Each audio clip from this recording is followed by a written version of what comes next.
podcast. Hello. That's what I was waiting for. Long missed it. Thank you, Matt. No problem. Man, I was just like, yeah, you had your hands out there. because I had no other intro tonight. Sometimes I think of snappy things to say, but I was just like, handoff, and he missed the ball. Or he just did it on purpose. He's like, man, stick it to you. I'm not doing it. For having this calling me out. You calling me out. That's right. Hello. A delayed. There you go. A delayed You have intro. to keep the streak alive. Yeah. Yes, streak. Yeah. And, like old school. Streak in the Go quad. Streaking at the quad, man. So how is it going, fellas? Good. That's old. It's been a long day today. Fellas. A long day. Had a long day today. Did he? Yeah. He makes name jokes of himself. Yeah. That's awesome. Yeah, I know. It's okay when it's your own name. Yeah, let me go shoot myself. No, I'm joking. No, this morning there was a wargaming event at the USS Texas. Went there. It was for that free-to-play game I play on World of Warships. It was cool seeing all the local players around Houston and Texas. Nice. And then I was going to go to Misfit Toys for their screening of watching just the highlights of the Michael Bay Transformers movie. I didn't go. I spent so much time on the road today. Yeah. Yeah. It was Battleship Texas, a decent little drive out Yeah. on the east side of Houston. Yeah. And it was like, you know what? I just got in the mail a new Transformer combiner. More Transformers. You guys know what a combiner is, right? It's like multiple Transformers. It's like Devastator. Yes. Oh, yes. okay. Yes. The aerial bots. Right. I got the Victorion Special Edition. It's basically the first female combiner. Oh, okay. Yeah. I think my favorite combiner is the Megazord. Megazord? Yeah. Yeah. That's a Power Ranger.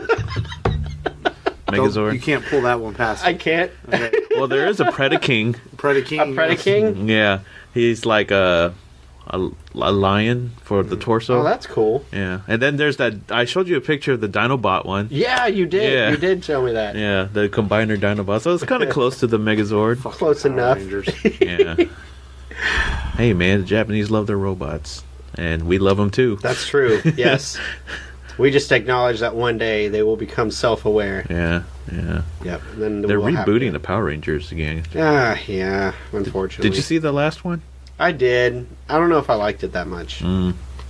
Probably the kids will. The kids liked it. Yeah. With the movie, I took Michael to see it in theaters, and it was a long 2 hours. What did he think? Did He like liked it Yeah. at his age. Me, I was just like, wow, could this be any more dragged out? Yeah. Did you see Bumblebee yet? I did see that. Yeah. He saw it in theaters. That I liked. Yeah, that's a good movie. I would rather That's the last watch. thing I saw in theaters, I believe. I would rather watch the '95 Ghostbusters movie, 95. or is it '97? Was it '97? No, No. 89. No. The I'm remake? sorry, not The Ghostbusters. Power Rangers. Sorry, I Oh. meant Power Rangers. So, The one where they lose their powers to Ivan Oz. Yeah, I saw that movie once. Once. That's all. I own it. Yeah. I own the movie. I'm sorry. I own it because Pink Ranger. And then, of course, Jackie likes Jason David Frank. It's her man. I don't know if I own a movie. Well, yes, I do. I own Lucy just because Carl Johansson. You know, I can't stand. Oh, okay. I can't stand people with two names that are both first names, and especially Like Ricky Bobby? especially Jason David Frank, who has like 3 names that are all first names. You have 3 first names. Like, which one is his last name? Is it Frank or is it David or is it? Is it Jason? Yeah, Or what pick a about name, man. people with one name? Like, I was giving Matt a hard time the other day about, like, Seal? they want, like, Prince? Selena. Well, Prince was cool, though. He played Oh. it. Like, Okay, just Yeah. be very cautious about how you deliver this message. well, Madonna? no, there's a senator in Texas that wants to make Selena's birthday a holiday. And I'm sorry, but why? Okay? It's, yes, I get she did all the stuff for Latino music and all that, but Elvis did a lot for music. The Beatles, why not John Lennon? You know, if you want to go to Because- historical importance people, why not Jackie Robinson? Now this week, John Lennon it's does Mark not the buy Racist. No. You know, I just like Hey, it's hey, great to acknowledge her that, you know, But she doesn't need a holiday. You got to give Corpus Christi something. They gave us Whataburger and Selena. So they can have. There you go. So they can be a Corpus Christi holiday, but not the whole state of Texas. Yeah, make it a Selena day. I mean, why not ZZ Top? I mean, if you're talking Texas music, Are they from Houston? Yeah. Yeah, they are. So, I saw that and I was just like, no. It's good to acknowledge, that she had a good career and everything, and that's it. I mean, she won some Grammys, and she's probably got I don't know. Does she have a star in the Hollywood Hall Walk of Fame? She might. Who Probably. I think what's most iconic about her is just the way she died. Being shot by the leader of her fan club. Lennon was killed like that. I mean, she brought Latino style music. But again, Lennon was killed by a crazed fan, so Was he a crazed fan? Yeah. I mean, I know he read Catcher in the Rye. He was obsessed with John Lennon too. Well, John Lennon and Selena are two different. Yeah. But that's my best comparison. It's like he doesn't have a holiday, so why? Yeah. But the British also do their own ways of celebrating the Beatles over there. Like their icons are celebrated differently than ours are here. They have acknowledged them through televisions and programs, things like that. And I think, respectively, Selena's birthday is always going to be celebrated in some way. I don't think that. Yeah, just like people still acknowledge Elvis's birthday, they always have things going on at what's the name of his place in Nashville? Crap, Memphis or in Memphis? Yeah, Music Land. Yeah. Yeah, is it I know he's buried or in something. Memphis. Yeah, there's always celebrations there for him every year. So Oh. yeah, I don't know. I just thought to myself, why? But in a funnier note, did you see this? The keto diet's real popular right now. Yeah. And did you see that girls are having crotch stank problems because of the keto diet? No. I saw this today, and I'm like, Oh, guys too. Yeah. Yeah. Because of all the fatty foods they eat, and it's emitting from their vaginas, and it's making them stink. And so there's been guys that are breaking up with their girlfriends because their vagina starts stinking from this diet. Are you serious? And it was quite a humorous story. The comment section was absolutely hilarious. And men having that problem who are on the keto diet that their package smells like bad hot dogs. Bad hot dogs. Yeah, spoiled hot dogs. But your hot dog smells like a spoiled hot dog. Yeah, literally. All right, moving on. Yeah, so just something I found very funny. That is funny. And so don't let Jackie do the keto. Yeah, I know. Yeah. She started saying stuff like, she's like, I looked at because we both donate plasma, and she's like, I looked at the scale today because you have to get weighed every time. It's how they know how much to take from you. And she's like, I've never weighed this much. I'm going to the gym every day. She said, I don't care. I don't care if it's late at night. I'm going, and I'm like, okay. I'm like, so she's looking for something drastic. I was just like, just take whatever. I'm just going to take whatever Stallone takes if I want to get in shape. Yeah, steroids. Ooh. Don't do drugs. Yeah, don't do drugs. Yeah, I know. Start growing like an extra thumb or something. I don't know, but yeah. So I'll have to watch her. Tell her, hey, stay off that keto diet. Yeah, just do that. Watch a Jillian Michaels CD or something. No stink poon. Yeah, stink poon. Take some of that yoga. Yep, yogurt. Yep. Beer yoga. All right. Well, I think that's unless anyone had anything to add to our opening chit chat. No. Let's get into today's show. Let's talk. Download this, where we tell people what we've watched, streamed, checked out this week, played. I watched jack shit. Moving on. No, I'm joking. I didn't watch anything. Actually, the only thing that's close to download this is I have my tickets for 4 o'clock showing for Captain Marvel next Saturday. Nice. Yeah. So. Yeah. I don't know when I'm seeing it yet. Expect a brief non-spoiler review then on that edition, next week's edition. I might have to go see it Thursday. It's probably the easiest. Just see it at night. Maybe. Well, we might be recording Friday, remember? Oh, yeah. Oh, yeah. Yes. Unless we record Monday night. No, I gotta watch my WWE. DVR, bitch. DVR. Screw that. I wouldn't call in sick for that recording. Call in sick. So you slacked. Did you slack? I did not slack. Actually, I told you I watched A Star Is Born. I thought it was really good. It didn't make me cry, but it didn't. It did not. But I could see why it would make someone cry. It was very sad. I was also drinking, so I felt really good. So I had a really good buzz. So it probably kind of helped. Yeah, in fact, I drank throughout the whole thing, and I guess my body doesn't process wild turkey as it used to because I burped, and it was very acidic. And I'm like, reflux. Oh, yeah. And I'm like, I mean, wild turkey, man. I started drinking that after Thomas Jane started drinking it in The Punisher, and I'm like, this is what the Punisher drinks. That's such This is the drink of the Punisher. It is bad whiskey. Rare Breed is a different story, but wild turkey, the bourbon, I mean, it has some really good notes in there of like toffee and caramel and rye, but they make it so strong that you can't even taste it. Give you a shot of that Jim Beam's Devil Cut in there. Devil's Cut? That'll put some hair in your chest. Yeah, Devil's Cut's really good. I've had that before. It's kind of in that range. The Star Is Born is very good. It's not something we would typically cover on our show because it's a little outside our genre of movies we typically cover. But I watch it, but I like to keep my man card. I'm joking. But it's an excellent film. Lady Gaga's amazing in it. So is Bradley Cooper. It's really well done. Did you guys? I put it on our Facebook group today the spoof with Kylo and Rey. It's a spoof of the song "Shallow." It's hilarious. Really? You get a few minutes, watch it. You'll laugh really hard. I must have missed that. Yeah, it's really funny. I also rented Wreck-It Ralph Breaks the Internet. That was good. I liked it. I didn't like it as much as the first one. Yeah, I didn't like it as much as the first one either. I think the first one just had a better storyline, in my opinion. And then I also watched Selena. Funny. I decided I was going to watch it. You just watched liked it for J-Lo. Yeah. Well, it's funny. I mentioned that J-Lo, she had to wear butt pads to replicate Selena's butt. She's already J-Lo, got a great butt.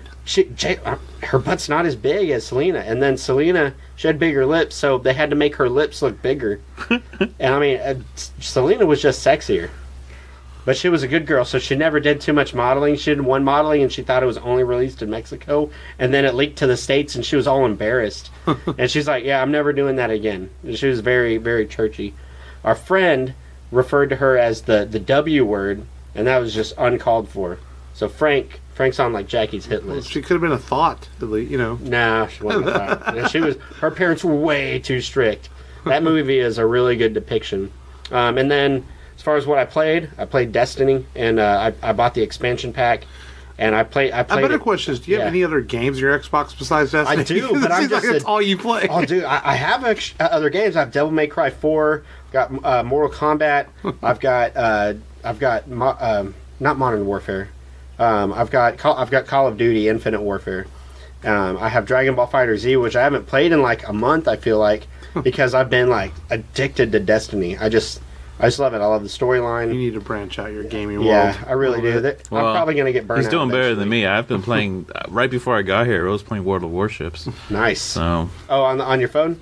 No, on the PC. On the PC? Yeah. I didn't know it was available on the PC too. Yeah, it's free. I haven't done any PC gaming because my good graphics card is in that old computer over there, and I can't get it out to put it here for some reason. Yeah. Anybody know how to do that? Somebody needs to take their graphics card out for me. But I can bring it to my dad actually. Because it's a really good graphics card, but I can't for some reason figure out how to. I installed it, and now I don't really remember how to like uninstall it. But anyway, it's just take the card out, take out, and put it in. Yeah, that's it. Plug and play. Yeah. So use a hammer or something. Yeah. Use a hammer. Yeah, because that's got a fried motherboard over there. So. Ah. But cool. I actually watched Wreck-It Ralph 2 also. And, nice. You're right. It wasn't as good, but I didn't think it was bad as people made it out to be either. Yeah. Like people were really hard on it. Was in theaters saying, "Oh, it's just not that good at all." I didn't think that. I just felt that it was just kind of a paint by number story. It just kind of went through the motions, and it was like a sequel that was there just to be done. Mm-hmm. But I didn't hate it. Like there were some moments I really liked in it. Like the Star Wars moments, and Ralph discovering the internet. Some of his little jokes and stuff were really funny. Mm-hmm. Yeah. But yeah, it's not as good as the first one, but by any means. But it wasn't bad either. I enjoyed it for the most part. We would watch that more than I might watch Moana for the 19th time. Yeah. Because that's just saying that the kids watch Moana a lot.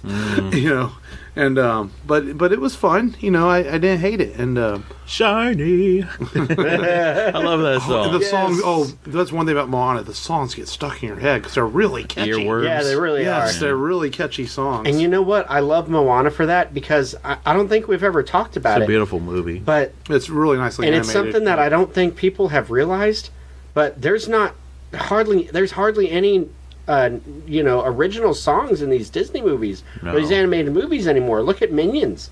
Minions is using Pharrell songs. They're using pop songs. I would disagree with that. Disney still makes original songs. Yeah. But yeah, other studios use pop songs. And I hope Disney never strays away from making original songs. I was kind of happy that Disney wasn't doing any songs in a lot of their recent animated movies. Oh yeah. Like the Wreck-It Ralph movies didn't have any songs in them. Yeah. No. Big Hero 6 Well, didn't have any songs. actually, at the end of Wreck-It Ralph, he stars in. But I mean, Rick but they weren't going to give you up. But there were no video. musical numbers to move the story, is what I mean. Oh, okay, yeah. Yeah. Wait. There is one. Because the Disney princesses are like, haven't you ever had a musical monologue? And then she's like, no, I never have. And she's like staring at this, at the pond, and she makes a Mulan reference, and she's like, I'm staring at my reflection, and nothing's happening. And then all of a sudden, she has a musical number that's like a kind of a, kind of, sort of, Beauty and the Beast, be our guest kind of thing, but with the game that is. Continuant in that film. Speaking of Mulan, I'm looking forward to the live action version. Oh hell yeah! Who's going to star Mulan? It's got a really good cast. Yeah, huh? Who's going to be Mulan? Don't know. I think it's an unknown. They went actress. with an unknown. Yeah, but they put known people around her. Like, I think Ken Watanabe's in it. Is that how you say his last name? Possibly. I think who's in Godzilla. I believe he's in it, and it's got a good cast around. Well, it's definitely not going to be Donny Osmond who voiced the original. And there's no Zac Efron. Zac Efron, yeah. Unless they give him slanted If it was the eyes. 90s, we could have had Lucy Liu as Mulan, and that would have been like a dream casting because I love me some Lucy Liu. Lucy Liu. But, she has, her and my younger sister have a slight resemblance. Yeah? Yeah. But anyways, people would stop her in the middle. People would just stop her what she's doing and ask for, "Hey, are you Lucy Liu? Can I have your autograph?" You're kidding me. No, I'm not. No, people would come up to her and ask. Did she get all ticked off and stuff? No, she was like, yeah, like, get out of here. But, yeah. I didn't really watch anything else new. I rewatched Bohemian Rhapsody. That was still really good. Yeah. We'll talk Oscars in a little bit because Rami Malek won for that, playing Freddie. And then I bought MLB The Show 18. I'm always a year behind on sports games. Like, I'm not one of those guys that has to go buy Madden every year. Yeah. But, like, I'll buy... But I'm a baseball guy, so... And I had MLB The Show 16. And 19's fixing to come out. So Target had it for $20 with, like, $5 off on their app. So I was like, I'm going to go buy 18 for $15. So... I got last year's version, the new one's going to come out, but I'm okay with that because it's I love playing MLB The Show, and I know baseball video games aren't the most popular things in the world. Everyone wants to play Madden for NBA, but I like playing. No, it's FIFA. FIFA is the number FIFA. one sports franchise. Yeah, I'd rather watch paint dry than play soccer. That's just me. I'd rather play soccer than play golf. Well. Yes, I'll give that. Yeah, yeah, that is the lesser of two evils. Yeah, golf. Yep. Watch golf for like 8 hours and nothing happens. I don't know. I would rather watch Happy Gilmore. Now that's a golf movie. Yeah, Carl Weathers. Yes, he's so funny in that. Chubbs. Do you like that comedy? Huh, Mark? I do like Happy Gilmore. Okay, good. I was about to say. That's probably... I was going to quit this podcast if... That's probably the funniest Adam Sandler movie, because, like, I think The Waterboy sucks, and everyone loves The Waterboy. All right, Billy I quit. Madison? Billy Madison's okay. No, I like The Waterboy. I just don't like The Waterboy. That's Mr. Cookline. Yeah, I don't know. Not only would I do it for you... Abraham Lincoln's the devil. I invented electricity. I don't know, man. I saw that mom is so controlling. I actually saw that in theaters, and like I hardly laughed. I just didn't see the big deal in The Waterboy. Really? No, I sat in a very good audience for that, and I want you to do what Captain Insano does to the bad guy. Boop! He poked me in the eye. Captain Insano shows no mercy. No. Sorry. I don't. I like to laugh. I Visualize do. an attack. I don't know. I'm tough on movies. Needle dick. But let's get into today's feature film, which is Longshanks. not a comedy, even though it's got a few humorous moments in it. But Longshag.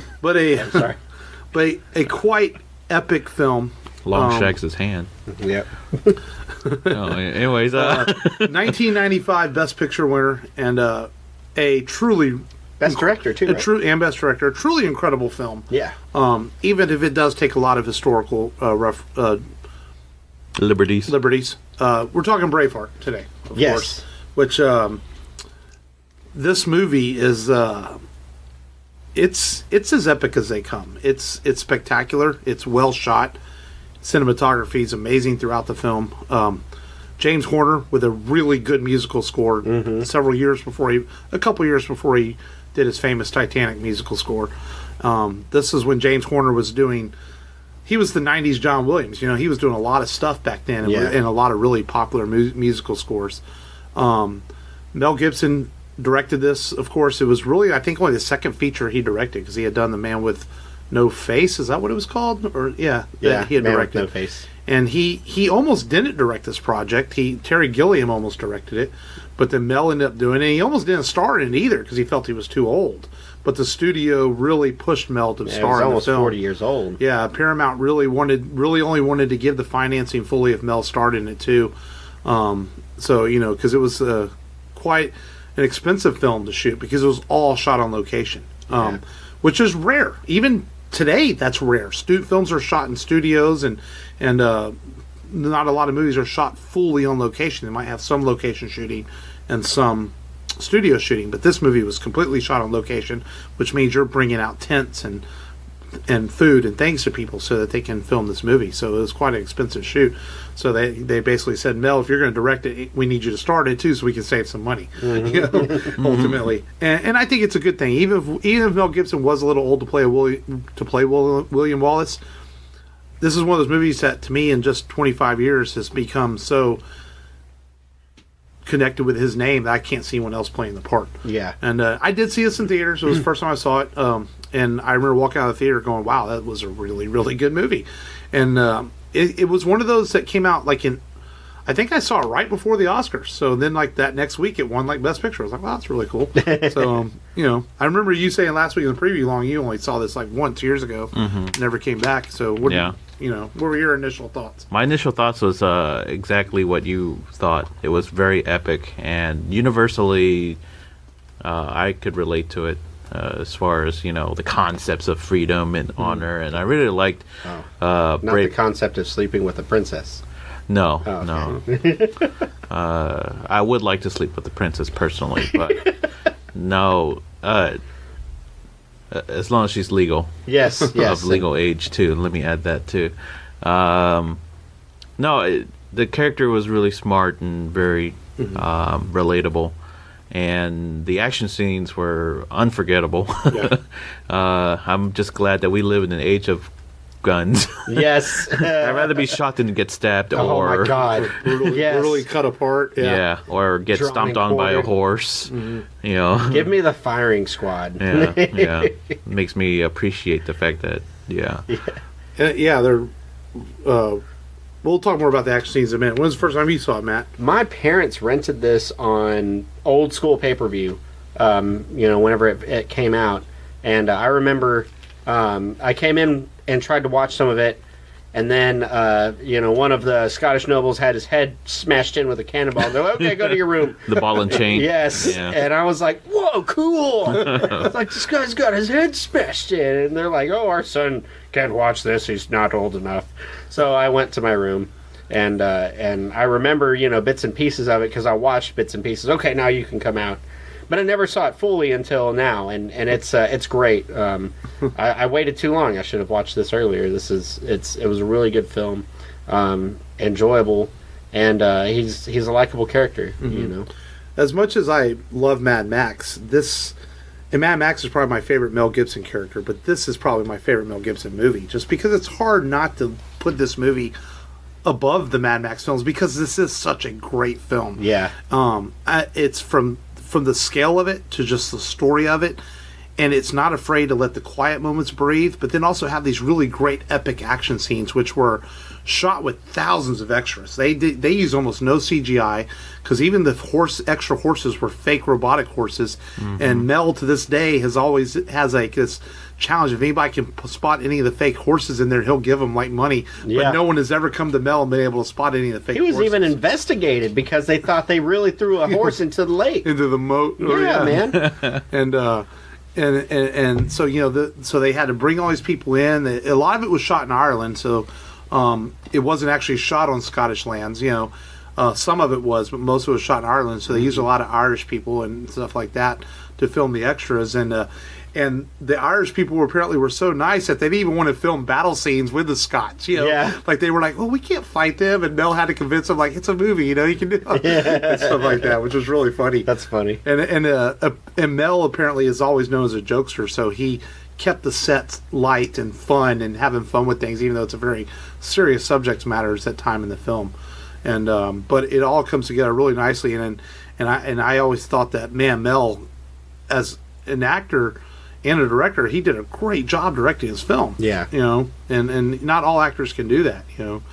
Clint Eastwood's obviously one that's well known for directing and acting. Yeah, Clint Eastwood. And I think Mel was the only actor director to win an Oscar until Clint won for $1 Million Baby. I think it was the only second time any actor director actually won. And $1 Million Baby. But and this movie has such a great cast. I mean, it's got Brendan Gleeson. I forgot Brian Cox is in it at the beginning, so I rewatched it the other day. I was like, oh, that's right, he's in it. Angus McFadden, who plays Robert the Bruce, is really good in this movie. Father. And he's from Equilibrium. Yeah. And it's funny, he's a really good actor, but he just doesn't do a lot of American films. I was looking it up. He still does a lot of like indie films and things like that. And he's done some TV work here in America, but he hasn't done a whole lot. Patrick McGoohan plays, of course, Longshanks, the evil ruler of Scotland at the time. Well, he's the English ruler, and he's very well depicted, and he's really good. And he wanted to he's one of those actors that's been around for a long time. He almost played Dumbledore in the Harry Potter films. And he actually was cast as Gandalf at one time, but he backed out because he was filming something else. A lot of people don't know Ian McKellen was like the third choice to play Gandalf. It was first Patrick McGoohan, then it was Sean Connery who turned it down, and then, of course, Ian. But that's a whole nother trilogy. Yeah. And Sean Connery was actually going to play Longshanks in this, but he was filming something. And Sean Connery Just Cause, right? Yeah, he was filming Just Cause, and he was actually cast, and he told Mel he would do it, but he had to back out. So Patrick McGoohan, and again, another role that I don't see anyone else doing this with Patrick McGoohan, because he's really, like, you really hate Longshanks. You do. He's a bad dude. He plays a really good villain on screen. And Longshanks, which was his nickname because he was 6'2", abnormally tall at the time. He was so brutal because he had been through the Crusades. He had learned advanced battle tactics in France and in Wales, and he did several tours of duty and was well versed in battle tactics. Yeah. And he was very ruthless. So he's expertly depicted, unlike William. Like I listened to a guy. I wanted to hear the perspective of a Scot, talk about this movie, and he's like, "This is ridiculous. The princess was 9 years old at the time. She wasn't even in Scotland," and he was pissed off because of how they depicted him and stuff. And I was like, ouch, man. I was like, look at it as a movie perspective. And I remember when Hollywood has to do what Hollywood has to do to make it more. And I know Long's got some historical notes too. And I remember when I did my report on William Wallace, the princess. Not only that, if she had been old enough, she would have been under so much guard. She would have never came close to meeting William Wallace outside the castle. It would have never happened. She would never have been allowed to leave the castle to go meet him without a heavily armed guard around her. Yeah. And they show it a little bit where he takes out a couple of her guards, but even then, that would not have ever happened. She, she would have been very well protected to ever have a commoner get near her. Yeah. And everything. Commoner. Yeah. And so it is a movie that took some historical liberties, like. And the guy who wrote the screenplay, Randall Wallace, he's not related to William Wallace. He was touring Scotland and he found a statue of William Wallace and Robert the Bruce, and he was more curious, who is this guy who had the same last name as him, and he learned about the story of William Wallace and wrote the screenplay. And the original screenplay started the movie out with Wallace older, and they went in and out of the prologue of his, once he found out more history about William Wallace's dad dying and stuff, he added all that. It's kind of ironic too, because Randall Wallace, the screenwriter, went on to direct We Were Soldiers, and he was really, really anal about historical accuracy in that movie, but not so in this movie. I wonder if it's because he took some flack maybe for it, because he did. Because Mel Gibson and Randall Wallace took a lot of flack, and Mel just constantly defended it, saying, "Hey, it's a movie. We're doing." It's for entertainment, it's dramatic purposes. The guy I listened to, that was his pet peeve. He's like, why didn't he do this? And like he did We Were Soldiers, when he was so historically accurate and didn't veer off anyway. And so it's probably right. Probably because of the flack he took. Yeah, yeah. Moviegoers love it. Historians hate it. Yes.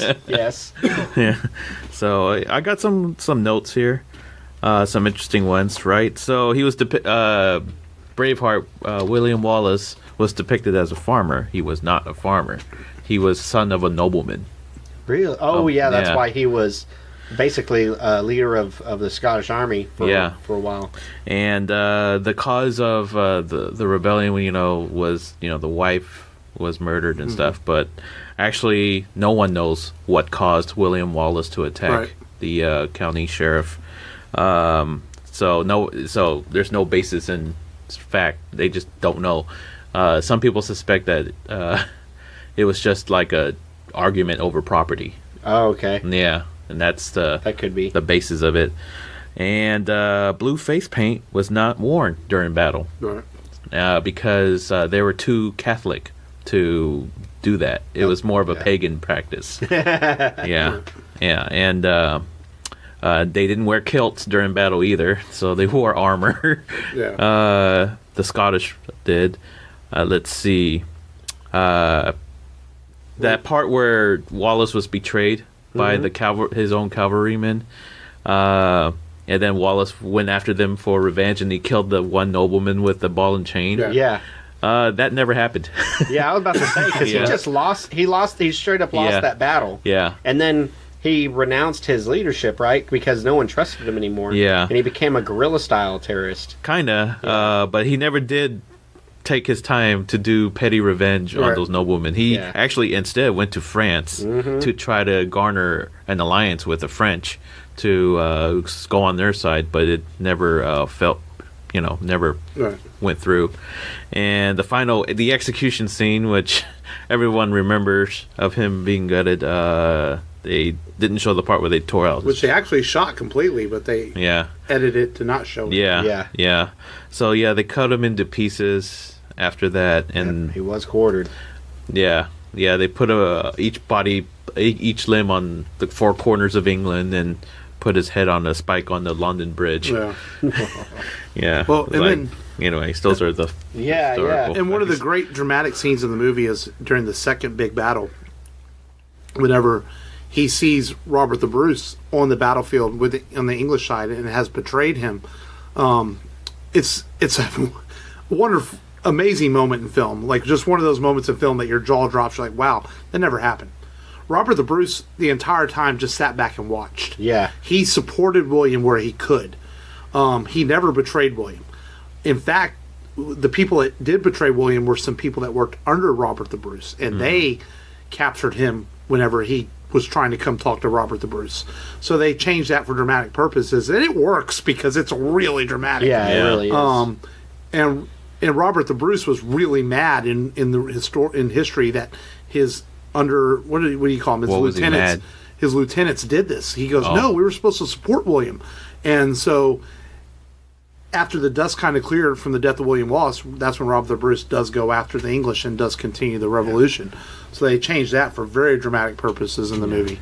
They added prima nocta as well, and mainly to just get the rise that the wife was assaulted and this is what helped exist, but it rarely was used.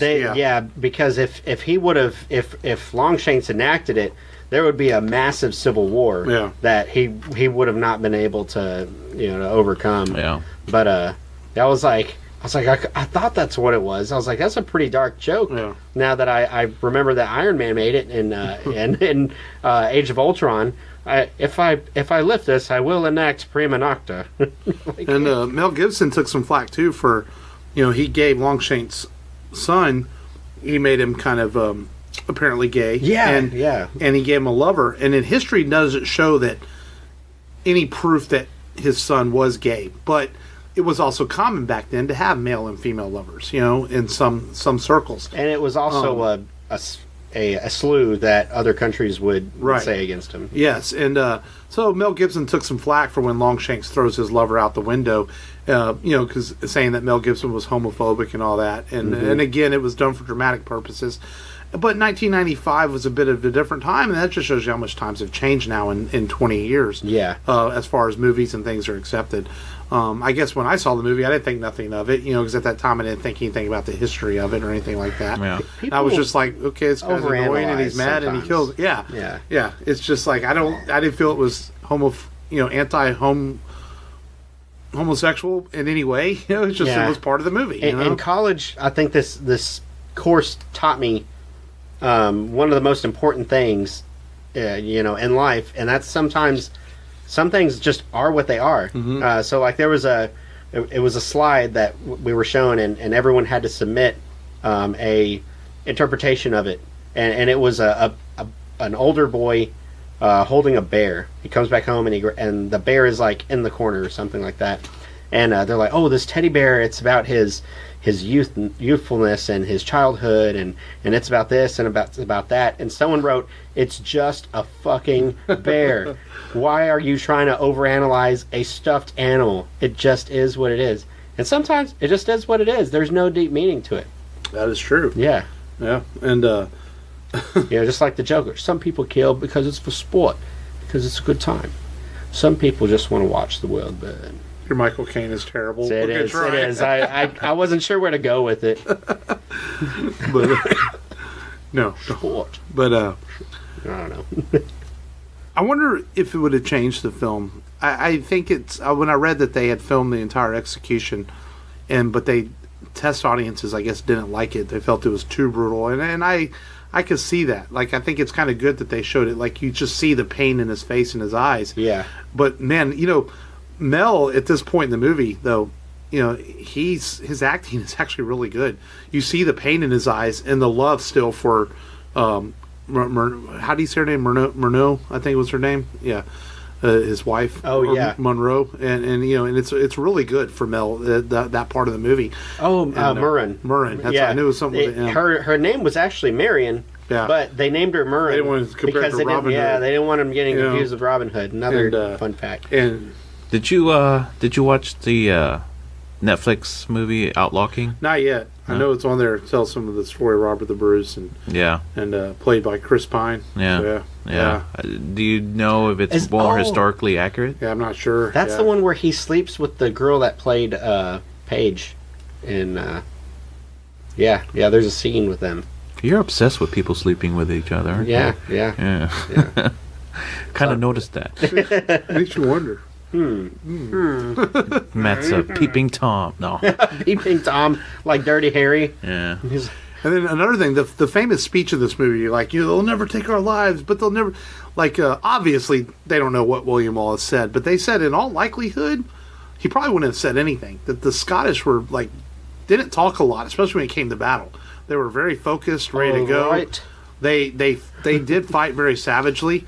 Unlike the English, like you said, Longshanks was a military tactician. The Scottish probably would have been more brutal and probably not said anything. They probably would have just hooted and hollered.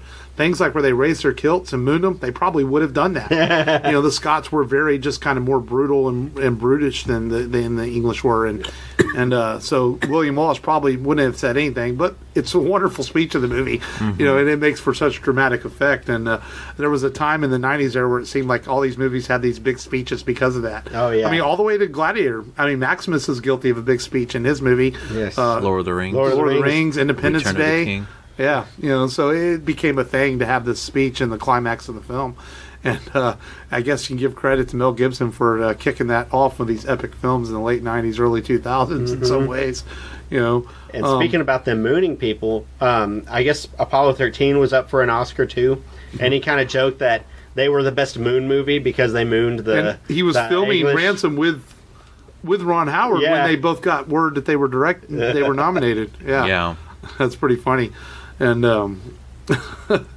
and then there was some interesting things I read too, like they had to reshoot some of the action scenes because the extras were showing up to the sets with sunglasses on and wristwatches, so they had to reshoot stuff because in the movie they used film filters to make it look a little foggier and darker in some of the battles, but but ideally it was very sunny out in Ireland that time of the year. Yeah. So they were showing sunglasses, and Mel did catch them all, and like, wait a minute, we got to refilm this. You can see sunglasses in the back, This guy wearing sunglasses. and so it was pretty funny. And Mel did thing. Mel was a big jokester on set, like some of the sad scenes in it, like he would make jokes to get people. Oh to laugh yeah, and when do Murren things. died. Yeah. Yeah. And stuff like that. And he's always been known for that. And She kept waking up and popping up, like, stop making me laugh. yeah, you're supposed to lay there and be still.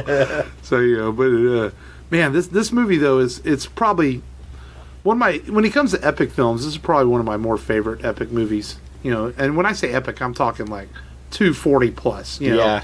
And just big scope and scale. Because you can have a 3-hour movie, it's not as big a scope and scale as this is. But this is a huge film, and You could watch its sequel in The Patriot. Yes.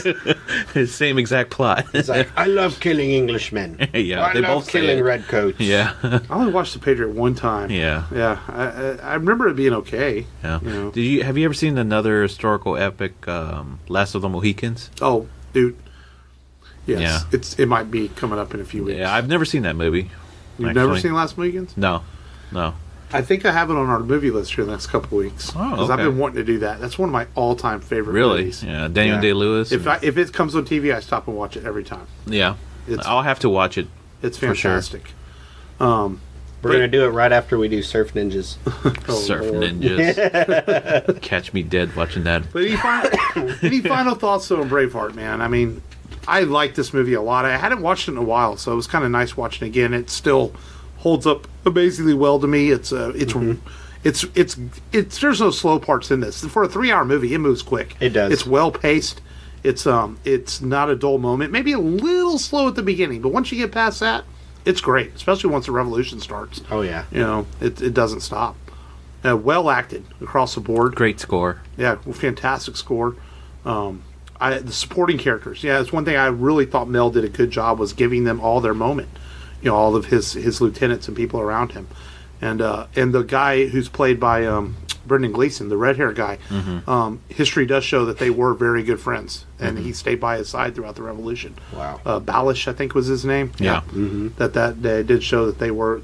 All the other lieutenants, they weren't sure. They might have been made up for historical reasons, but William Wallace did have that friend that was with him the whole time. So, but any final thoughts from you, Matt, for being the first time you really completely watched it all? Yeah, I actually watched it twice. Score it. Yeah. Yeah. I'd probably give it a solid A. Yeah, same here. Solid A. It was an easy pitch to the wife. She's like, I don't want to watch that. I was like, it is an action, drama, romance. Yeah. I was like, you at least like 2 of those out of the 3 categories it's split into. And Watch it with me. And I still, to this Did day, she enjoy it? Yeah, she did. Oh, that's I still go back to the betrayal scene. I mean, even if it is made up for the movie, it's just it's such an amazing moment when he pulls the mask off and he sees Robert the Bruce's face, and you're just like, you're heartbroken with William Wallace himself while you're watching. You're just like, wow, he did that to him. And it sucks that it's not historically real because it's so like, it's just like, what if Rey goes to the dark side? It's those kind of moments in a film, or when you find out Vader is Luke's father. It's there. It's one of those kind of moments. And that's what's the great thing about cinema, man, is moments like that. And that's why we watch movies, to be entertained, to be excited, to be shocked, to be, to take you to a place that you escape for 2 or 3 hours, away from the grind of daily life. I agree. Ditto. Ditto. Ditto. So let's do some news. A lot of little news. A lot of news, but not a lot of big news. Yeah. We'll start with the Oscars, man. Marvel has an Oscar, man. 3 of them. Black Panther won 3 Oscars. That's pretty cool. Costume design, music score. Music score and sound editing, I believe. Sound editing. Yeah. No. It might. Something else won sound editing. What was it? It was Bohemian Rhapsody. That's won right. Sound Yeah. editing. But people didn't like the sound editing in that movie for some reason. Yeah. It's like, it's not fair. It's just using music as sound editing or something like that. Achievement, music, costume design, production design. Production design. So, yeah. But, it's deserving. A lot of people thought like maybe it'd be an upset for Best Picture. I never really saw that coming. I just think it's cool that we live in a world that a comic book film, and a really good comic film, has won some Oscars. Yes. Marvel's had a few movies that have been nominated, but nothing had won yet. So this is really cool. It's historically important too, and it's an historically important film in a lot of ways. Being a black superhero and just what it did to bring people together last year when it came out. Man, people were going to the theaters with families. They were going to see it a second time, telling their grandparents about it, their cousins, whoever. You don't nowadays, with the advent of film and coming to DVD and Blu-ray so quickly, you don't get a lot of event movies like that anymore. And Black Panther was a true event movie that played for several weeks in theaters. Yeah, it was still in theaters when it came out on Blu-ray. I had a black friend that actually shared an article, like a fake a fake news article about how 80% of the audience was black that went to go see it, and they're like, oh, if black people went to go see all movies like this, then who knows what we could, do to support each other. And I looked up the stats, and actually, like, a lot of every single race went to go see it. Even Hispanics. Hispanics was up 5%. Whites were up like 10%. Right. Yeah. And what's funny is, if you look at true overall cinema stats, there's no black people go to movies just as much as white people do, or Asian people. It's actually pretty split pretty evenly across all cultures. Yeah. There's this stigma thinking that white people go to movies more, and it's actually not true. It's pretty split. Black people like to go be entertained too, just like anyone else. There's just people like to be entertained. Yeah. It's like, come on. But yeah, it was amazing just that, like, across the board, like, everything saw an uptick. It wasn't just one specific race that drew it. Yeah. It was just a good movie, and everyone was drawn to it. So. Yeah, I know several people went and saw it just because of word of mouth. They heard how good it was. And I think Black Panther drew people that didn't even necessarily follow the MCU or follow comic book films. They just wanted to see a really good movie. Yeah. And they did for 2 hours, and it is a really good movie. And so it's really cool that it won an Oscar. And also Spider-Man Into the Spider-Verse won Best Animated Feature. Yeah. Finally a movie beat a Disney movie in Best Animated Feature. And deservingly so. I've watched it twice now. It's so incredible. It could have been a Best Picture nominee. It's that good. Yeah. It's excellent. I still need to see I that. can't wait.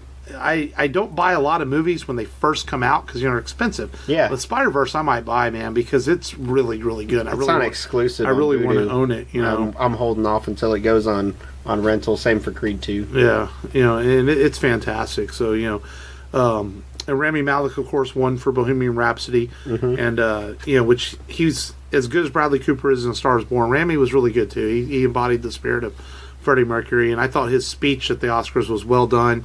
They gave Bryan Singer no love, which is the way it should have been. Just respect what Rami did as an actor, and that leads into my bit of news with him is because it looks like he's going to be the villain in Bond 25.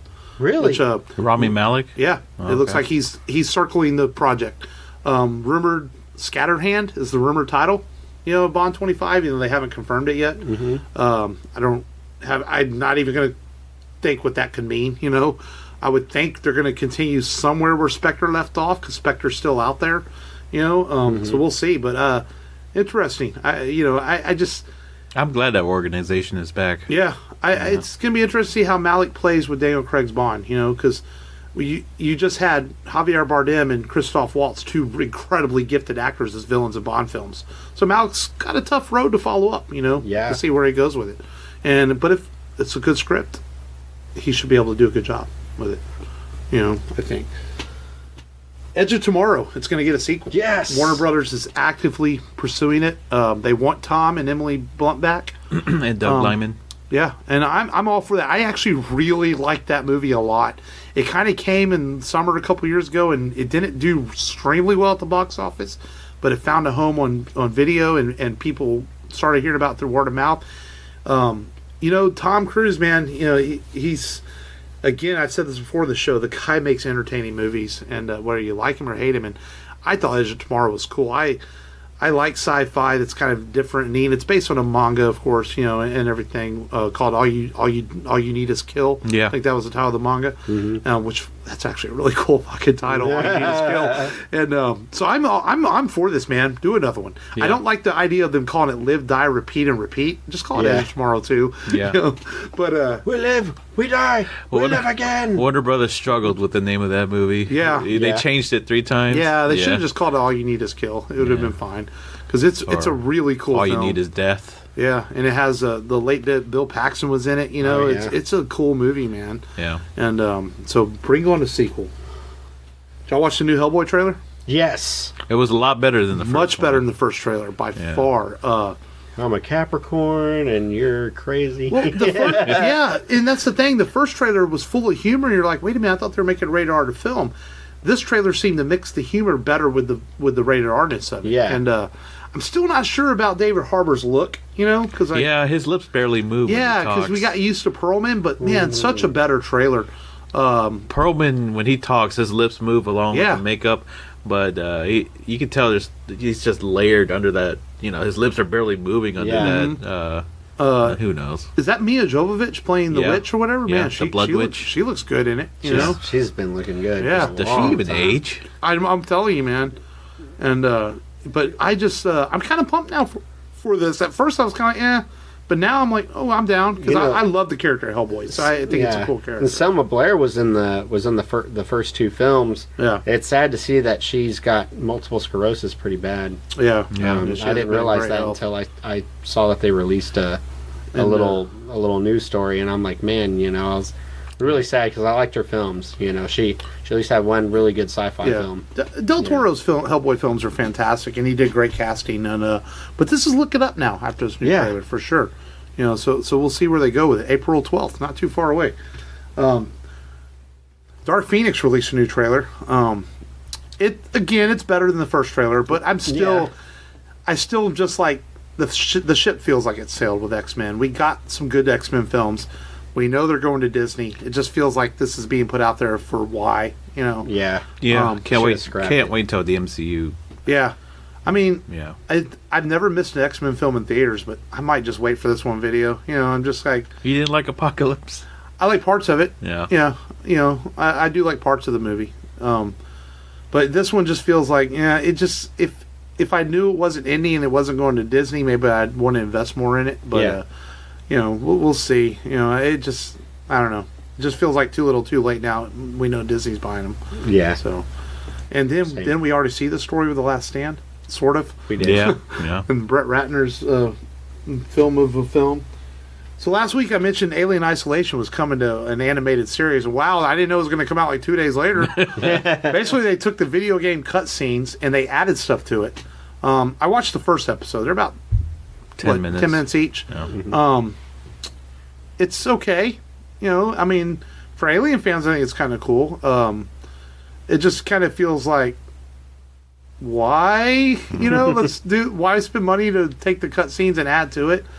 Because there's really nothing relevant going on with Alien right now. In fact, there's a lot of rumors about them rebooting Alien somehow. Now I guess Cameron's talking about maybe doing what Blomkamp wanted to do. He's going to do. He's like, screw you, Blomkamp. I'm going to reboot Alien. With a sequel that ignores the Alien 3 and 4. And there's been rumors that Fox is considering a Netflix TV series I read somewhere, or Disney Plus TV series. I don't know how Alien would work as a television series. It seems like it'd be awfully expensive. But then again, they're doing The Mandalorian, and Star Wars is I'm sure they'll base it off the Dark Horse comics. Yeah. But it feels like Disney is aware of the franchise they have, so they're going to do something with it. So we'll see. It's a cool universe. So. I'll keep an open mind. Yeah, absolutely. No Will Smith in Suicide Squad 2. Womp womp. Yeah, it's like good riddance. I didn't think he brought anything to Deadshot in the first one. He was charismatic. Yeah, I liked him as Deadshot. But other than that, he's not irreplaceable. Yeah. Let's face it, the film was Margot Robbie's. It's all her. Yeah. And it's going to be all her in the sequel. I'm sure James Gunn, if he ends up... Is he officially directing it? Yeah. I think he is. I think James Gunn is going to is going to own it just like he did Guardians. And Margot Robbie is so good; she'll be fine as Harley. I know everybody's kind of sick of Harley Quinn, but man, she's excellent in the movie. She's probably the only part I really liked about the first Suicide Squad was her. You know, the rest of the movie was kind of but she's really good as Harley Quinn. She owns it. You know, it's one of those roles like maybe she was born to play. You know, so oh well. Bye, Will Smith. Go make Aladdin movies where you look weird. Right, right too. I kind of breathed a sigh of relief when they showed the teaser footage of the Aladdin movie. Yeah. It's like, that's coming like the week before Godzilla. And I was like, man, I hope the audience doesn't get stolen away from that sequel. But I was like, I saw the genie. He's like, okay, never mind. No, yeah. I'm good. It just does not look very good. Yeah. Yeah.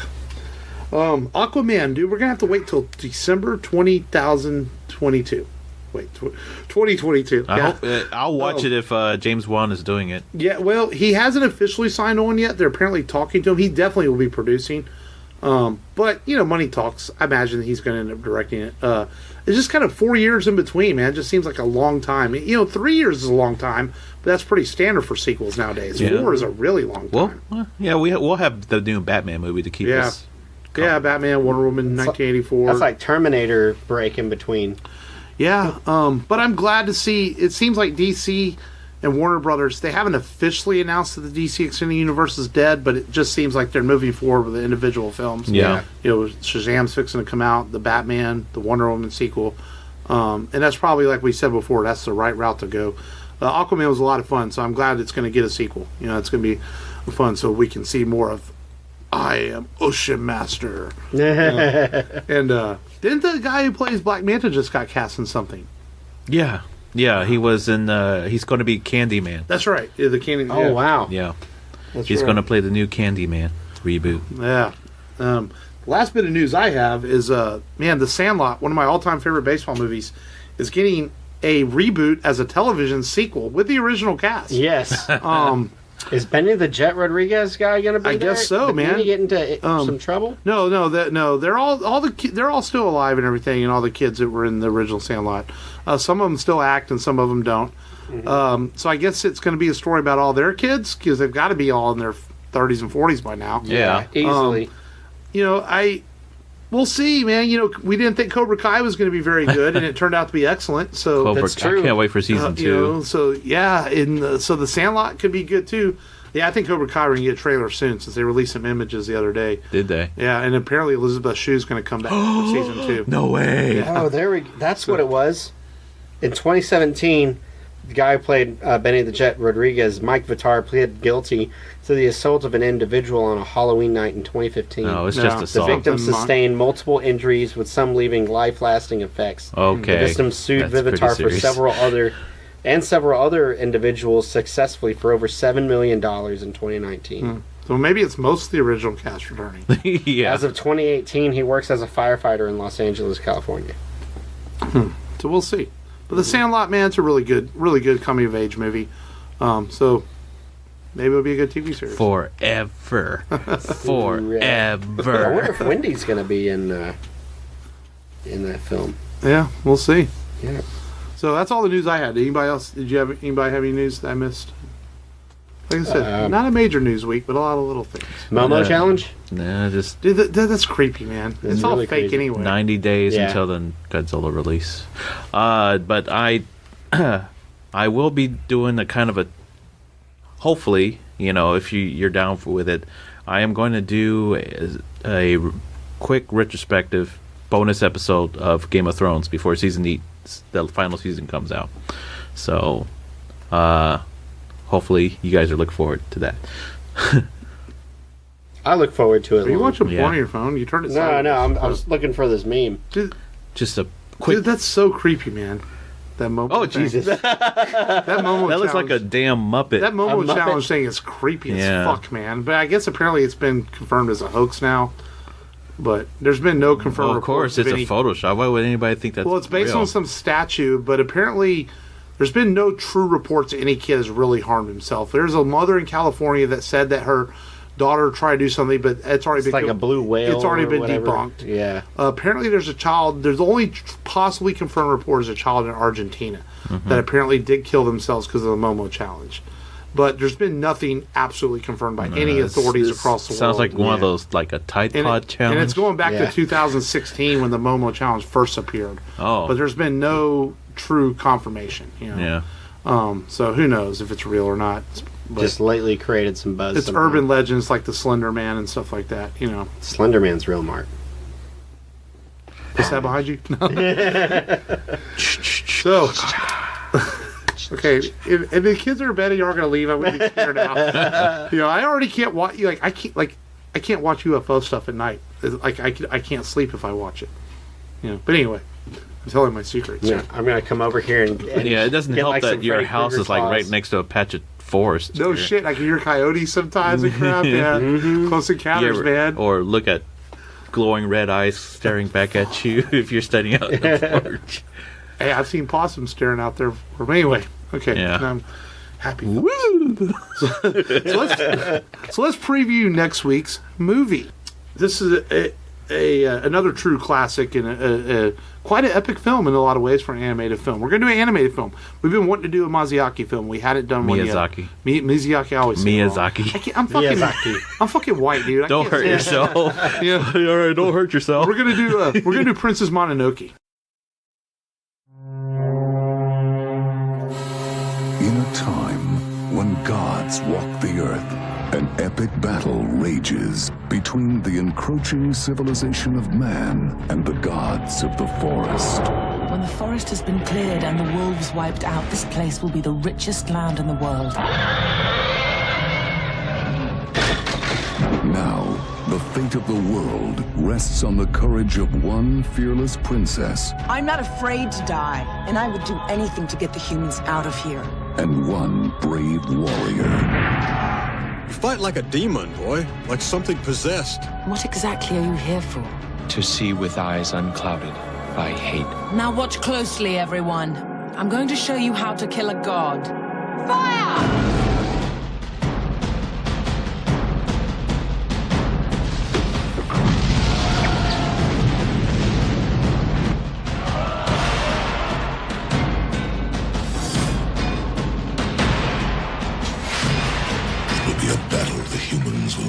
Forget.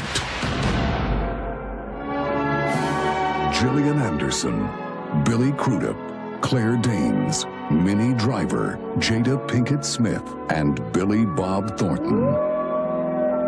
You cannot alter your fate, however. You can rise to meet it if you choose. Princess Mononoke.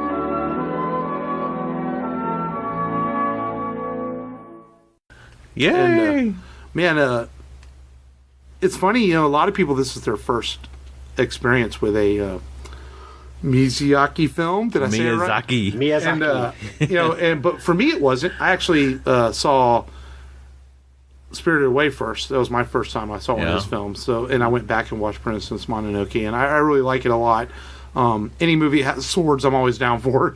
And it's a good I think movie. it's his most serious and most grown up. I think so. Most mature. Yeah. It's definitely one of his more violent movies, but not overly violent, but definitely a lot of underlying themes in this film for sure that are much more adult and not as accessible. Like if you go watch Ponyo or Secret Life of Arietta, they're all very kid friendly, very family friendly. Yeah. This is definitely one of his more mature adult films, but yet it's still kid friendly at the same time.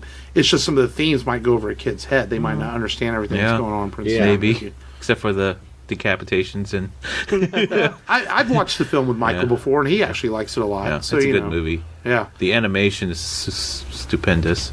Yeah, I just bought it on Blu-ray recently too. Yeah, nice. I have it on Blu. Has Jackie seen it? No, Jackie has not. Oh, well, maybe we'll do a movie night. I could do another movie night. Yeah, I have it on Blu-ray. Oh, you have it on Blu-ray? Yeah, I've got it on Blu also. I own 3 of his. I own that, Spirited Away, and Nausicaa. So I own. I've never seen Nausicaa. It's good too. It's one of his older movies, so it's a little bit dated at times, but it's still really well done too. Yeah. And but he's an amazing director. A lot of people call him the Walt Disney of the East. They did a really good job with the original dubbing cast. Gillian Anderson playing the Queen. Yeah. And or the Lord. And then, gosh, who else? Billy Bob Thornton was in it too. Yeah. And what was that chick's name? The redheaded chick, Claire Danes. Claire Danes. Yeah, I think she's in it too. Claire Danes. Yeah. Mm-hmm. Isn't that an adult film star? No. Yeah, it is. No. Oh yeah. We're talking about Claire Danes, Billy dude. Crudup. Billy Crudup. He's one of the voices. Billy Crudup. Yeah, he's really good. Yeah. Minnie Driver. Claire Danes. Was it Minnie Driver or? Claire Danes is in there too. Jada Pinkett Smith. Yeah. Gillian Anderson. Keith David. Keith David's done a lot of voice work over the years, though. Yeah. So yeah, Tara Strong, she's been in everything too, doing voices. Isn't that a porn star? Tara Strong. Sounds like a porn name. But yeah, so that'll be a fun movie to talk about. And I'll have to learn how to say his last name properly so Asian people don't destroy me. Miyazaki. Miyazaki. There you go. Miyazaki. All right. I'm going to practice that over and over again all week long. Yeah. I'm still going to fuck it up on the show somehow. I'm not going to give you his first name. No. I can't even pronounce it. So that'll be next week on the Rebel Radio Podcast as we move closer to... we got a theme month coming up in April, so that'll be fun as we lead into Compalooza. Yep, bad 90s movies. I don't have an official title for it, but it's going to deal with science fiction and aliens. Surf ninjas. That'd be cool. No. So Star Wars. So that'll be fun. But that's all we got. As always, go to the Rebel... yeah, that's the name of the website. the rebelradiopodcast.com. And go to iTunes, leave us a review, as we're always asking, because it really helps us out a lot. Yes. And you can find us on all your favorite apps to listen to the podcast. Follow us on Twitter at Rebel Radio Pod. And that's all I got. But this has been Mark. This has been Matt. This is Long. And thank you, as always, for listening. And remember, as always, just go there and do it. Do it. This is Chuck Huber. You're listening to the Rebel Radio Podcast. Stop being so awesome. Sam Jones, Flash Gordon. And this is Rebel Radio Podcast.